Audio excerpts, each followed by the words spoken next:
गुंडागर्दी आता विधान भवनापर्यंत पोहोचली असेल तर मग हे फार अवघड आहे। ताबडतोबीने गृहमंत्र्यांनी आणि मुख्यमंत्र्यांनी सगळे विषय सोडून या गुंडांवरती आणि त्या गुंडांच्या पोशिंद्यांवरती कडक कारवाई केलीच पाहिजे।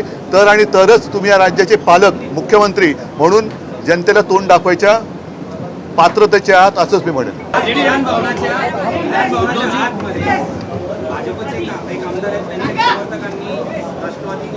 पण ते समर्थक आहेत का गुंड आहेत? आणि ही जर का परिस्थिती या राज्याची आली असेल तर मग विधान भवनाला अर्थ काय?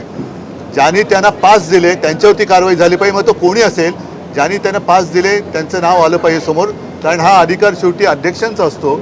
अध्यक्षांची पण दिशाभूल केली गेली का हा पण विषय आहे। मात्र अशी मारामारी आणि आमदारांना धक्काबुक्की ही गुंडागर्दी आता विधान भवनापर्यंत पोहोचली असेल तर मग हे फार अवघड आहे। ताबडतोबीने गृहमंत्र्यांनी आणि मुख्यमंत्र्यांनी सगळे विषय सोडून या गुंडांवरती आणि त्या गुंडांच्या पोशिंद्यांवरती कडक कारवाई केलीच पाहिजे।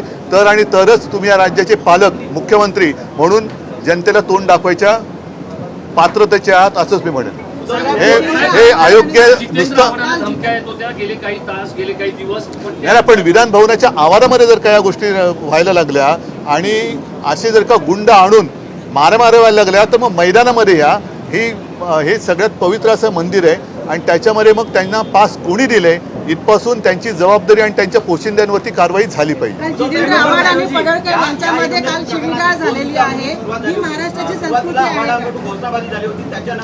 बघा, विधान भवनाच्या बाहेर हा एक विषय आणि विधान भवनात या प्रांगणामध्ये जे काय होतं हे अत्यंत गंभीर आहे।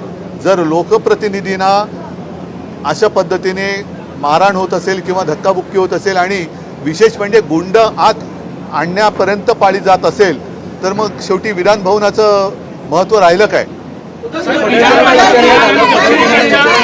त्यांचं व्यक्तिगत काही असेल तो त्यांचा मुद्दा आहे, पण हे विधान भवन आहे। विधान भवनाच्या प्रांगणामध्ये एवढा कडेकोट बंदोबस्त आहे असताना देखील हे पास घेऊन आले होते का आणि पास दिले गेले असतील तर ते कोणाच्या मार्फत पास दिले गेले हे त्याच्यावरती कारवाई झाली पाहिजे। आता isakal.com आहे देशातील नंबर 1 ची मराठी न्यूज वेबसाईट। प्रत्येक अपडेटसाठी